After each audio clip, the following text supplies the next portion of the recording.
There is one more topic that has to be addressed: edge versus cloud for data science. Cloud computing is the act of running workloads within clouds on the internet, while edge computing is the act of running workloads on edge devices on the factory premises. What are the differences? Edge computing is characterized by low latency. It's fast because it's in-house. Data security. The data doesn't leave the factory. Low bandwidth needed to run it.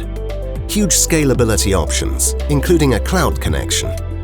Cloud computing, on the other hand, has the ability to store and process large amounts of data from different sources and has huge computing power. Customers don't have to trade cloud for edge or edge for cloud.